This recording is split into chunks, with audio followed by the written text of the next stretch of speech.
Okay. So now we will try to see the entire orientation of the brachial plexus.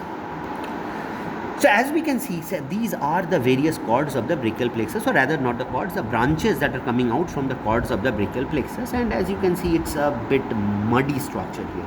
Okay, like too many structures are coming up, but I will try to understand how each one of them are identified. The first structure that we will try to identify is just this particular muscle is our coracobrachialis muscle. Okay, and this coracobrachialis muscle is pierced by this particular nerve, which is referred to as the musculocutaneous nerve. So this is one of the key. The second key is this nerve. If you see here, you are finding a nerve, and as you go proximally, what happens is you all find that this nerve is two beautiful branches, or rather two divisions or two cords, whatever you want to call them. So these two, this one and this one, so they are merging together to form the median nerve.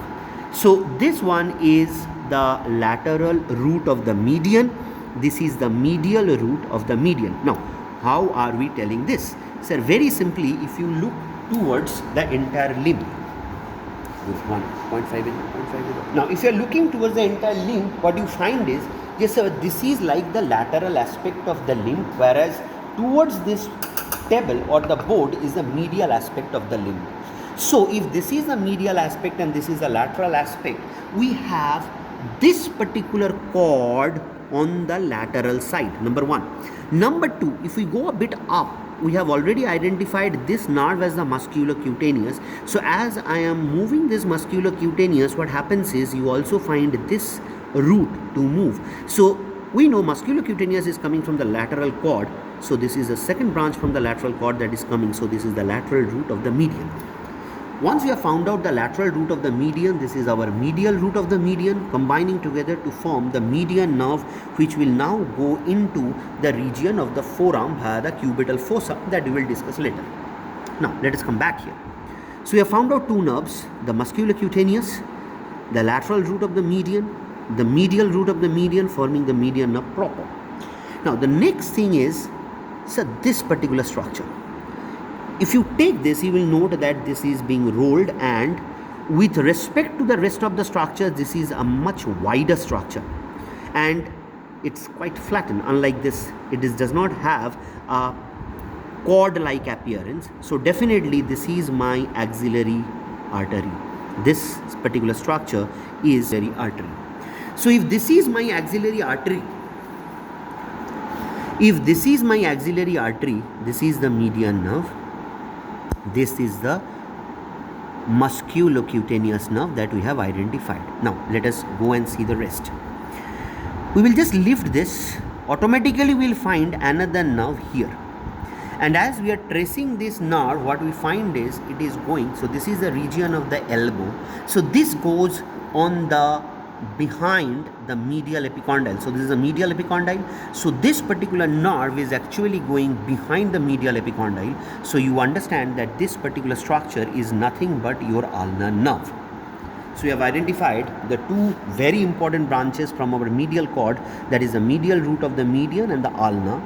Now the rest of the branches are these smaller branches. These are basically the medial cutaneous nerve of the arm and that of the forearm. The third one was basically the medial pectoral, which was responsible for providing supply to the pectoralis major, and it basically comes up at a much higher level. We are not going into that, it will be coming here. Leave it. So till now we have seen important branches coming out from our lateral cord, that is musculocutaneous, lateral root of the median, medial cord, that is medial root of the median, the ulnar, and the cutaneous branches, that is the medial cutaneous branches of the arm and the forearm. So here lies our axillary artery. Now as we lift the axillary artery, we are also lifting all of these branches. So this particular branch that now we are finding here, this is a branch that is coming from our posterior cord. Number one. And number two, if we go a bit above and if we just push all these things to the side, here we are going to find another nerve that is present here. So this is one nerve,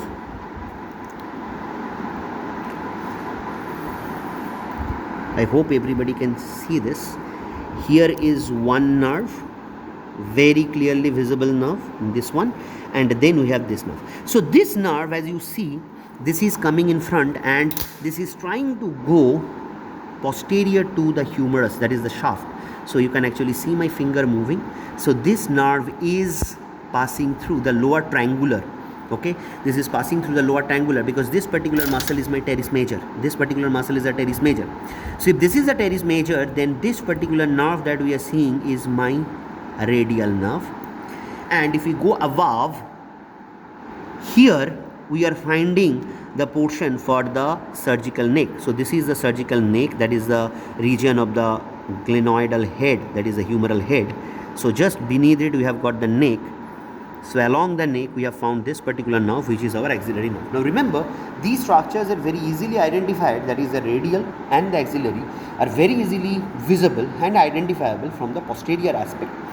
But we have also found them from the anterior aspect, that's why we have shown this. So this is our axillary nerve and this is our musculocutaneous, because this is our coracobrachialis, we are pulling it off, and here lies my radial nerve that is going posteriorly. You can actually see the septum and see this particular nerve is present behind this septum. It is out here, it is visible, but beneath you cannot see because of the presence of this septum. So it goes behind the septum to enter into the radial groove.